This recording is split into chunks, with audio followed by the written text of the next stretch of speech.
Et donc ça me permet d'indiquer quelque chose d'important que je n'ai pas eu le temps de mentionner la dernière fois, c'est que Jung distinguait deux types de personnes.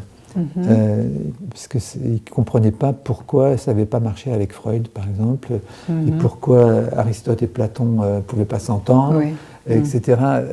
Et il a relevé dans son type psychologique, justement, des exemples d'impossibilité de concordance, entre Hegel et Kierkegaard, etc.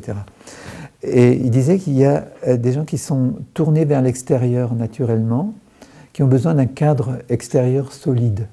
C'était les extravertis. Et d'autres qui sont naturellement tournés vers leur monde intérieur et qui ont beaucoup de mal à s'investir dans le monde extérieur de façon juste parce qu'ils sont conditionnés par leur représentation intérieure. Et ça donne des versions exotériques des religions, où la lettre et les dogmes sont essentiels parce que c'est des points de repère solides et que l'extraverti il a besoin de ce repère extérieur, sinon il est dans le flou puisqu'il n'a pas de relation avec son monde intérieur.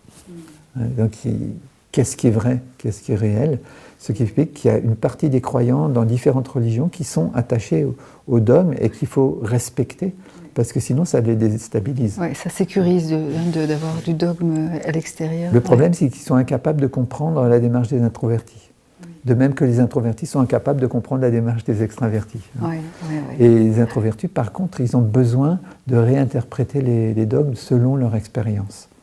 Et on a la même différence entre Freud, qui était en train de construire une cartographie de l'inconscient, qui voit les choses d'en haut. Le patient, il est en bas et lui, il est au-dessus. Et alors que Jung, il est dans le face-à-face avec les patients et il explore son monde intérieur en même temps qu'il écoute le monde intérieur du patient. Il y a donc une position très différente, ce qui explique que pour lui, les images intérieures peuvent être salvatrices, d'une certaine manière, puisque ça met en ordre son monde intérieur. Monde intérieur, Donc, il faut savoir qu'il y a des gens qui ne peuvent pas s'entendre parce qu'ils sont de types très différents. Ça n'a rien à voir avec l'extraversion et l'introversion habituellement utilisées dans le langage courant. C'est autre chose. Il y a une très belle description dans un chapitre de psychologie de l'inconscient chez Jung pour bien comprendre cette notion. Psychologie de l'inconscient, c'est un livre de Jung.